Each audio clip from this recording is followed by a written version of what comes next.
শব্দের জনশক্তি। এখন তো বলে যে আমার ওই ছেলেটার ওয়াজটা আমি ভালো বুঝি, এই যে ভালো বুঝেন তার মানে উনি খুব শিক্ষিত না, 5 পাস করা একজন মা আমার। কিন্তু এই 5 পাস করা একজন মানুষ তার কথাটা বলবে, তার মানে হচ্ছে ইসলামটাকে আমরা যেভাবে জটিল করছি এটাকে সহজ করার সুযোগ তো আছে। এবং আল্লাহ সুবহানাহু ওয়া তাআলা তো সেভাবেই বলেছেন ইসলামকে আমি সহজ করি, হাদিসেও একই কথা বলা আছে।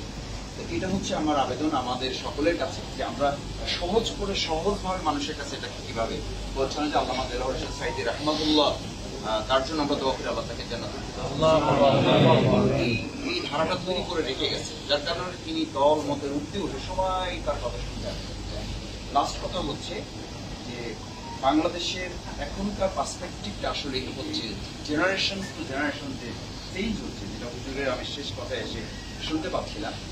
জেনারেশনকে কভার করার জন্য আমাদের ইসলামাইজেশনটাকে মডার্ন টেকনোলজির সাথে যদি অ্যাডজাস্ট করার ক্ষেত্রে আমরা ইসলামকে বা পিছনে ফেলে যাচ্ছি। আমি কোথাও কোথাও দেখি, আমি আজকেও প্রেস ক্লাবে একটু আগে কথা বলে এসেছি যে ইসলাম ও আধুনিকতার সমন্বয় এই ল্যাঙ্গুয়েজগুলোর সাথে আমরা কেন পরিচিত হয়েছি।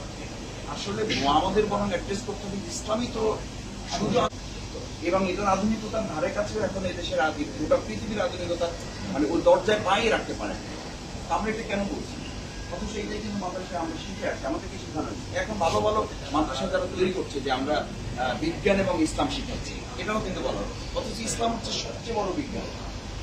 তো সেই জায়গাটা আমরা যদি অ্যাড্রেস করতে পারি এই জেনারেশনের কাছে, আমি 2024 সালের 5ই আগস্ট আমার কাছে মনে হয়েছে বাংলাদেশ ইসলামের জন্য প্রস্তুত এবং আল্লাহ তাআলা এটাকে কবুল করেছে।